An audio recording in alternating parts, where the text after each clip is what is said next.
میں آپ کو بتاتا ہوں، سیدنا غوث اعظم عبد القادر جیلانی رضی اللہ تعالیٰ عنہ منبر پر خطبہ دے رہے تھے، بڑا مجمع 70,000 کا مجمع، منبر پر جب خطبہ دے رہے تھے، عین خطبے کے دوران چھت پر سے ایک نہایت ہی کالے قسم کا سانپ نمودار ہوا، جس کی ہیبت ایسی تھی کہ مجمع میں سے لوگ ادھر سے ادھر ہونے لگ گئے۔ اس سانپ کی دہشت سے لوگ گھبرا گئے، لیکن وہ سانپ چھت سے اوپر سے آتے آتے سیدھے سرکار غوث پاک کے کندھے پر آ گیا، غوث پاک کے کندھے پر آ گئے، نہایت ہی کالے قسم کا زہریلا سانپ جس کو دیکھ کر مجمع منتشر ہو رہا۔ غوث پاک خطبے میں مصروف ہیں، اور اس کے بعد وہ سانپ آپ کے گردن سے آپ کے جبے میں داخل ہوا، آستین میں گیا، سینے پر آیا، دوسرے آستین میں گیا، گردن میں آیا، اس کے بعد تھوڑی دیر کے بعد وہ واپس ادھر ہی گیا۔ غوث پاک کے ایک جملے میں بھی لغزش نہیں ہے، خطبہ جس طرح چل رہا تھا اسی طرح چلتا رہا۔ اور اس کے بعد اس سانپ نے فصیح عربی میں آپ سے کلام کیا، کہا ہے عبد القادر میں آزمائش کے لیے آیا تھا، اس سے پہلے میں نے کئی لوگوں کو آزمایا، ان کے یا تو زبان میں لکنت آ گئی، یا تو پیر ہل گئے، یا تو پھر اپنا بیان چھوڑ دیا، لیکن تمہارا حال تو یہ ہے کہ ایسا لگتا تھا کہ تمہارے جسم پر کوئی چیز آئی نہیں۔ غوث پاک رضی اللہ تعالیٰ عنہ مسکرائے، خطبہ جاری رکھا۔ لوگوں نے پوچھا غوث پاک سے کہ یہ کیا تھا، اتنا بھیانک سانپ آپ کے جسم پر آیا، آپ کے جسم پر کوئی جنبش بھی نہیں، لغزش بھی نہیں۔ سرکار غوث پاک رضی اللہ تعالیٰ عنہ مخاطب ہوتے ہوئے ارشاد فرماتے ہیں، میرا نام عبد القادر ہے، میں قادر کا بندہ ہوں۔ کس کا بندہ؟ قادر کا بندہ، قدرت پر یقین رکھتا ہوں۔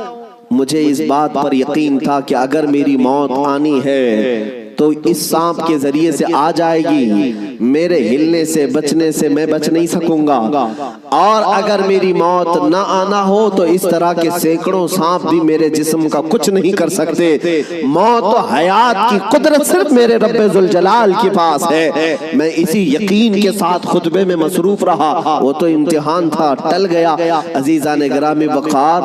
اس بات کا میں آج آپ کو اعلان کرنا چاہتا ہوں، اگر آپ قادری سلسلے سے بیعت ہیں تو غوث پاک کی اس استقامت پر قربان جاؤ۔ آج اس طرح کے زہریلے سانپ اگر تمہارے ارد گرد آ بھی جائیں، تمہیں اس بات کا یقین رکھنا ہے، موت و حیات کا مالک میرا پروردگار ہے، موت و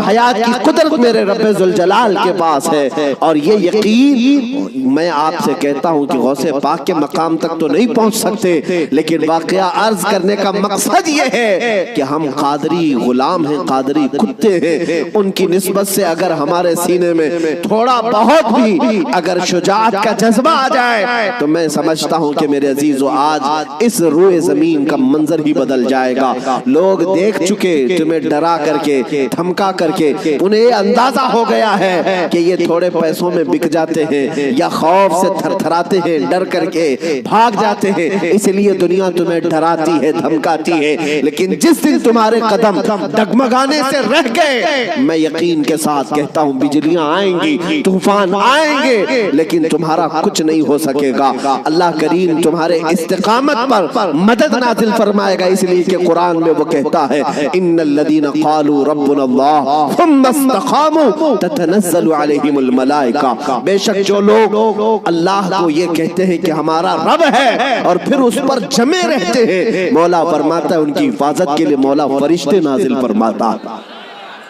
جمے رہنا، استقامت، ڈٹے رہنا، یہ آج تمہاری ضرورت ہے میرے عزیزوں۔